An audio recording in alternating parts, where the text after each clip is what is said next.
Hello everyone and welcome back to another video on the channel. Today we're going to be talking about the first 5 episodes of House of the Dragon, which is the midpoint of the season, which is also basically the finale of the younger cast of this show. So we're going to be saying goodbye to the young Rhaenyra and young Alicent and all these younger actors for the older actors for the rest of the season. So I figured why not do a video wrapping up the first half of the season. And of course I will be talking about spoilers for this episode. So if you have not seen episode 5 or the rest of the season, definitely go watch it because this is my favorite show that's on TV right now. I'm watching, Rings of Power, She-Hulk, Rick and Morty, a couple other things, and House of the Dragon just is that show that I'm so excited to watch every week. And it's one that I want to talk about most on this channel, so hopefully you guys enjoy my thoughts on this thing, because I'm not an expert in the books. I don't know what's going to happen, so please don't spoil for me or for anybody else in the comments down below what is going to happen in the future of the series, who's going to die and whatnot. I don't want to know any of that because I've just been loving the turn of events that have happened in this show, because it really does feel like a giant, obviously it's Game of Thrones, it's a giant game for the throne, and it feels like you're on a chessboard, you just don't know whose game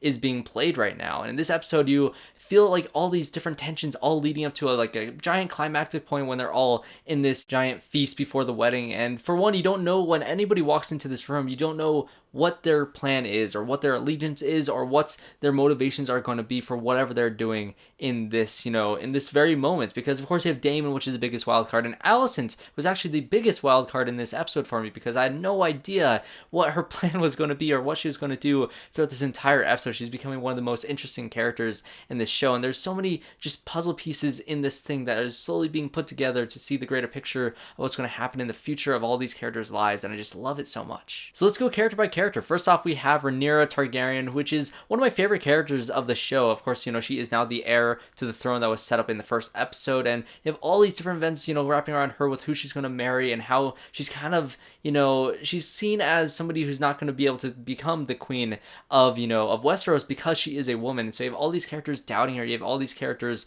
thinking that it's silly to even, do all this pompous stuff for her, all these weddings, all these, rituals, because they don't think that she's actually going to end up on that throne, because nobody trusts a woman to, run this kingdom, which is just such a frustrating thing for this character, because, I love her character and I see how strong she is and I can see that she can do it. But at the same time, I kind of just have so much fear that, this entire realm is going to go to war because of this one decision that Viserys made. And it's so intense, and it brings a lot of the conflict in this show. And I absolutely love how her character just is in the middle of all of it. And so she's being pulled back and forth in all these different directions with Daemon and the romance stuff that's happening there in the last episode. And then of course you have her being married off to Sir LAENOR Velaryon. And of course you have so much more conflict with all these characters too, because of course Rhaenyra wants to be with, Sir Criston, but then Sir Criston wants to run off with her, and she doesn't want to run off because she has all these, these responsibilities in the kingdom, because she is the heir to the throne. This throne is bigger than anything that she could possibly want on her own. And so although she does love Sir Criston, she just can't have that. And of course she's being pulled by Daemon that way, but then she's being married to LAENOR, who's also gay, and so he is, having this relationship with Sir Joffrey, and that whole, which different Joffrey, but God, did that name just trigger me in the show. But it's so great to watch this show and all its very complicated and overly convoluted relationships and all these people trying to fight for the throne, because it's so entertaining to watch, this power struggle going on with all these different characters and all these different houses. And that's what I loved about Game of Thrones, and that's what this show is doing so well. Because yes, I think it was episode 3 that had that giant battle with, the crab feeders and all that stuff, which was awesome to watch. I thought the action and all the stuff with Daemon in that episode was so entertaining to watch, and his relationship with Viserys, of course, coming to a head in that episode. So many great things in that. But when you have the actual drama, the political conflict, and the more character-based drama that's happening with all these people, I am so invested in all these characters, which is why I love the fact that this season has been kind of split into 2. This feels like a finale to this first half, because it essentially is. We're going to skip forward however many years, and we're going to swap out the actors. So you had 5 episodes to set up all these characters, become invested in them, which you really did after the first episode, and you had the next 4 episodes kind of skip through time to kind of dive into all these characters' motivations and their different, wants and their needs and their struggles, and you got to see all of that very fleshed out, with specifically with Rhaenyra. And it's just so great to see how they've kind of made it to all come to a head in this episode. Viserys is also a very interesting character to me, because he's trying to be a good man, but to be a good man does not mean you're going to be a good king. There's a very distinct difference in that. And although Black Panther T'Challa says that you can be a good man and be a good king, and that's who he was in the world of Game of Thrones, all bets are off. There's no such thing as being both of them. You can't have that. And I love the the different metaphor with him. I think the directors confirmed that he has leprosy. It's not dragon scale or anything like that, but he has leprosy, and so he's slowly losing control of his body, because he's not strong enough to take care of this kingdom. He's not strong enough to make those difficult decisions, and he tries to follow his heart. He tries to do the better thing when it came to marrying Alicent. He didn't want to marry the 12-year-old, and then of course you have Daemon now going for, the older 12-year-old. You're grown up now. She's not 12 anymore. So that's a little bit better, but still. But in terms of all the characters, the character that's put in the worst situations in this show is, of course, Viserys. You got to see a lot of that in the last episode with him and coming in direct conflict with Daemon with the whole Rhaenyra and Daemon thing. And you have him trying to deal with his daughter and, the different types of, freedoms that he wants to give her versus the freedoms that she has, no responsibility over, because she is so responsible for being the heir of the throne that he feels responsible to make her be responsible for all of these things. And so he has all these impossible decisions to make. He has all these things where he's going to push away one person to bring somebody else close, especially when it comes to OTTO HIGHTOWER, and of course he had to plant one last little seed in Alicent's head, basically saying that, your son is always going to be in danger if Rhaenyra is on that throne, because a lot of people see him as the actual heir, and so there's going to be a lot of conflicts. And what is Rhaenyra going to do? Whose side is she going to be on once, Viserys is gone? She's now queen. She needs to protect her own, her own power. What is she going to do to Aegon and to Alicent? So Alicent either needs to figure out a way to get Aegon onto the throne, or she needs to cling on to Rhaenyra as closely as possible and make sure that, they don't get pitted against each other, because if they do that, then Aegon and her entire family is in so much more danger. And so now you have Alicent, all the stuff that she's going through, and the fact that I don't know what side she's on, because of course she walks into this entire feast, this festival that they're doing, and she decides to wear this green dress, which is a giant statement. If you don't know, with her family, it's basically a signal of going to war, essentially, because she's chosen her side. She chose her family over, the Targaryen. She didn't wear the red and black that she's supposed to be wearing. She chose the colors of her own house, which is very much, putting a divide in this entire thing. And if you want to see all these, small little details, all the little Easter eggs, definitely go watch Heavy Spoilers channel. He talks about a lot of different things, but he was talking about how essentially, her coming in, especially at this moment, interrupting, the king's speech of him saying that it's going to bring all these houses together, for her to walk in with basically a symbol of showing that she's choosing her own house over the Targaryens is such a statement, which is why I was so nervous watching all these people come to this wedding, because you don't know what anybody's motivations are. She's coming in with this green dress, but then later on she stops Sir Criston from killing himself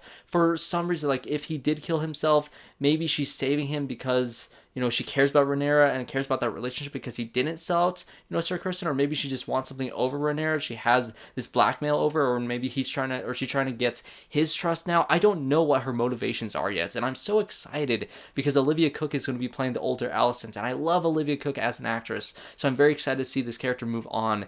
As much as I love the actress that's playing her now, I cannot wait to see Olivia Cooke, take over this role. I'm very excited to see, how all these other actors take on these roles, and she is one of those characters that's kind of built up throughout this entire first 5 episodes of the season, and now she's going to be a main kind of threat to everything that Rhaenyra is going through for the rest of this show, so I'm very excited to see where her character goes to. And with it being a Game of Thrones wedding, of course things are going to be bloody, things are going to be intense, things are going to be completely on edge for the entire episode. If you've seen Game of Thrones and you know the Red Wedding, it's not that crazy, but of course, you have all this tension between Sir Joffrey, who is the lover of Sir LAENOR Velaryon, and so of course you have those two characters trying to figure out who Rhaenyra is interested in, because they kind of went on this walk on the beach and they were talking about how they'll be married for these political reasons, but they still want to be free to be able to love who they want to love and to be able to go off and be with the people who they want to be with. And of course, Rhaenyra wants to be with Sir Criston, and you have that conversation with him wanting to run off with her, and she turns him down, and this completely breaks Sir Criston, so we're going to get to him in a second here.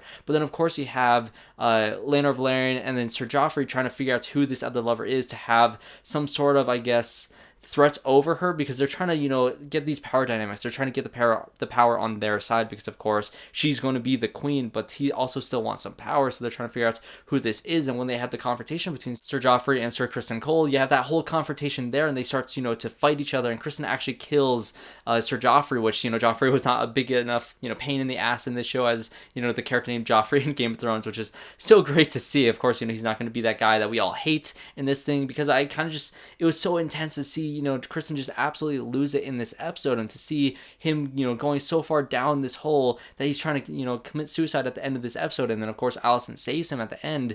I just am so curious to see where those characters are going to go, because I fully accepted that Sir Criston was going to die in this episode, because all these things are going bad for him. What is he going to do? I fully believed his motivations and his wants and his needs, and him not being able to bear it all, but he is still around, so I'm curious to see where all this goes, cutting however many years into the future we're going. And then then last but not least, I have to talk about Damon Targaryen because, Matt Smith is such a great actor. I hated him in Morbius, but why am I mentioning Morbius in this review? But I love his portrayal of Daemon Targaryen because he's the biggest wild card in this entire show, and every time I want to love him, every time he does something like in episode 3, all that stuff that he did with, tearing up that letter and, going into battle against the crab feeders and fighting it all on his own just to prove a point against Viserys. I loved all that stuff, but then he goes ahead in the next episode to try to sleep with Rhaenyra, and then when Rhaenyra is actually into it, and then he backs off because I don't really know his motivations in that episode. I'm just so curious. He's always trying to cut corners. Every time I start to like him, he does something incredibly stupid and self-destructive. And so I think that's the most interesting thing about his characters, because he's very smart. He knows what he wants to do. He places his, dominoes in a certain way to all fall down in the way that he wants to, and it almost always succeeds. But at the very end, he puts one of those domino pieces on its side and just makes the whole thing fall apart on himself. And so in this episode, it starts off with him, going over to his wife that is mentioned throughout the entire season, but you never got to see her. So he goes over and he kills her in order to get his inheritance to become the new, leader of this entire land. So he has his own kingdom now. He has his own little corner of the world. He took Dragonstone earlier in the season. Now he has this other place because, he was sent out by Viserys for having the relations with Rhaenyra, or, saying that he had the relations with Rhaenyra. So there's so many just things about his character that I just don't understand his motivations, because he's such a wild card. So in this episode, he even goes up to Rhaenyra and they have this little moment, and you don't really get to see the outcome of this moment because that's when, Criston started fighting Joffrey, and so all the chaos started happening. But I just am so curious about these two characters because Rhaenyra and Daemon have such an interesting relationship. And of course, Daemon being as self-destructive as he is, I know he's going to screw up whatever he's planning on soon, but it just makes him such an interesting character to watch because every time he comes on screen, he feels different than he was before, or he feels like he has a plan that you just don't know what it's going to be, and it's just always such a surprise whenever he does anything in this show. And so although he took a little bit of back seat in this episode for Rhaenyra and for Criston and for, Viserys and all those different characters, I'm still very curious to see where his character goes from here on out. So I'm sure there's a lot more I can be talking about in this, video, talking about this season so far, but there's a lot of interesting things, a lot of different dominoes that have been placed that are all just going down, and we're going to see how all the things fall. Of course, Viserys collapses at the end of this episode, so I think this is going to be the end of King Viserys. Will Rhaenyra take up the throne in this next episode? Will Viserys still be around, just completely bedridden? And will Rhaenyra be running things from the background, or will the new Hand of the King be running things? Who knows what's going to happen from this point on? Maybe the people who read the book